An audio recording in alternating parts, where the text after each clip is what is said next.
Salve, salve galera, chegamos ao item 11, a poética. Todas as vezes que a questão estiver falando sobre poética, está falando sobre o conjunto de textos de um autor.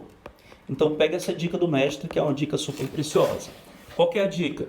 Todas as vezes que alguém falar em poema, está falando de um texto. Quando alguém falar em poética, está falando do conjunto de textos. Então a poética de Camões são os poemas gerais do Camões. A poética de Gregório de Matos é a produção poética de Gregório de Matos de uma forma geral. A poética de Cláudio da Costa é a produção poética de uma forma geral, todos os poemas ou conjunto de poemas escritos por esse autor. Ele escreveu durante o século XVIII, na vigência do ciclo do ouro em Minas Gerais. Os seus versos são versos líricos e normalmente ele apresenta um tom satírico, como através de ironia, que é uma crítica sutil, é uma crítica indireta ao processo de degradação do meio ambiente. E esse cara também tem produção épica. Ele tem um livro chamado Vila Rica, que fala sobre o início da extração do ouro no Brasil. Esse cara é o iniciador do arcadismo aqui no Brasil. Sua obra é uma obra super complexa, ele é um autor ambivalente, ele é um autor arcade com resquícios do barroco e antecipações do romantismo. Por isso ele tem sido queridinho do Enem. Exatamente por isso não fico sem colocá-lo nos simulados que vocês fazem, para que se preparem efetivamente para a prova. A poética de Cláudio Manuel, filiada ao arcadismo, ok? Evidencia vestígios de um contexto predatório. Opa, então esse cara se voltou para a ambiência local. Quando isso acontece no período colonial, nós chamamos de nativismo. Por quê? Porque o autor está abrindo mão de um preceito artístico típico da metrópole para se voltar para a realidade da colônia. Se é um contexto predatório, é um contexto de degradação do meio ambiente. Para quê? Para a extração do ouro. Então, refletidos no soneto, poema de forma fixa, para o lírico o quê? O que é que ele vai fazer? A tendência natural é que esse lírico faça uma denúncia, ele faça uma crítica, o texto tem um viés satírico. A dica preciosa é perceber que no enunciado você já tem um direcionamento. Se a poética do autor é uma poética lírica, mas por vezes apresenta um tom satírico, se a poética do autor é épica, se tem esse conjunto de produções, você observa pelo enunciado. O enunciado fez referência ao contexto predatório, então naturalmente a degradação do meio ambiente. Qual será a postura de criticidade? Tu tens o soneto clássico, 2 quartetos e 2 tercetos, tá? São 4 estrofes, são 14 versos no total. 2 vezes 4, 8, 2 vezes 3, 6, 8, 6, 14. Então simples, fácil, rápido. Onde estou? Esta interrogação aqui remete ao estilo barroco.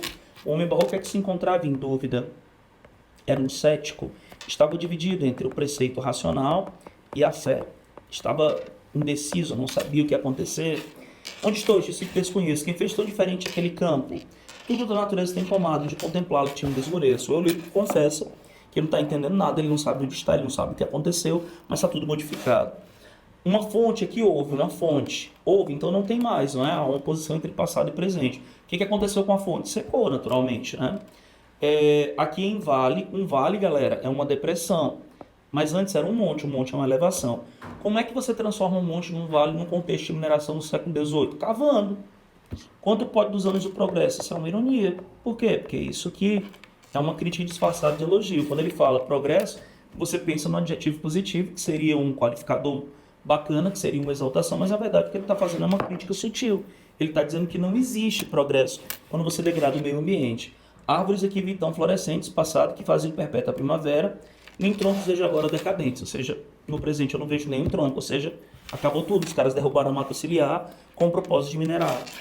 E a última estrofe, que é chave de ouro, ou seja, uma síntese do texto, é muito esclarecedora. Olha o que ele diz: eu me engano, ou seja, ele não estava no lugar que supunha, a região esta não era, mas que venham estranhar se estão presentes meus males são os problemas com que tudo degenera. Aí na última estrofe, ele acaba dizendo que o meio ambiente está degradado, mas ainda que não estivesse, ele observaria sempre degradação.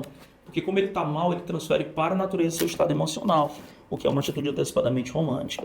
A questão quer saber qual é o contexto, qual é a postura do lírico em relação ao contexto.